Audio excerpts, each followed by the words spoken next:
Hello সবাইকে, আজকে আরেকটা মিনি ব্লগ নিয়ে চলে এসেছি। তো আমরা এখন ভিলায় চলে এসেছি। এটা দুদিন পরে আমরা সন্ধ্যের সময় এমনি ঘুরতে বেরিয়েছিলাম। আমি আর আমার ছেলে ফার্স্টে এসেছিলাম, অর্ণব পরে এসেছিলো। তো আমার কিছু কেনার ছিল, ওগুলো কিনে নিয়েছিলাম, ওগুলো তোমাদেরকে দেখাচ্ছিলাম।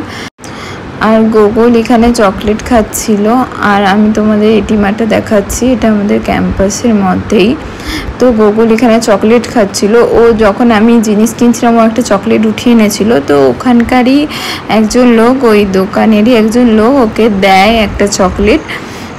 তো সেটাই ও খাচ্ছিল। দেখো পুরো ফাঁকা, কেউ নেই, কারণ মেঘ উঠেছে, হয়তো বৃষ্টিও হতে পারে। চকো খাচ্ছি। আটা খাচ্ছ?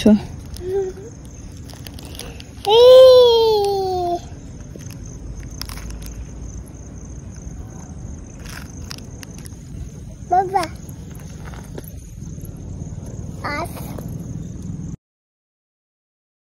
তারপরে ওর বাবা চলে আসে, ও দৌড়ে যায়। আমি ওকে বলছি দৌড়ো দৌড়ো, তো ও দৌড়ে যাচ্ছে। ও না বাইরে গেলে খুব একটা হাঁটে, দৌড়ায় না, কেন জানি না। বাড়িতে ঠিক আছে, কিন্তু ও বাইরে গেলে সাইকেলেও চড়বে না, দৌড়াবেও না, হাঁটবেও না, শুধু কোলে হবে, কেন জানি না এরকম করে। তো জোর করে সাইকেলে বসাই, একটু হাঁটাই।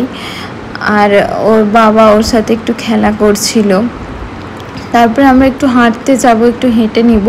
আর গোগলকে আমরা সাইকেলে বসিয়ে দিয়েছি জোর জার করে, আর আমরা একটু হাঁটবো।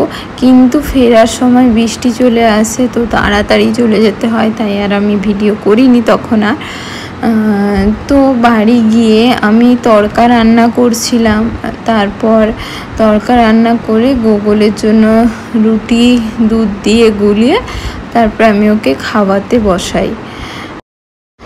আর আমার যদি ভিডিওগুলো ভালো লেগে থাকে, please like, share and subscribe করে দিও।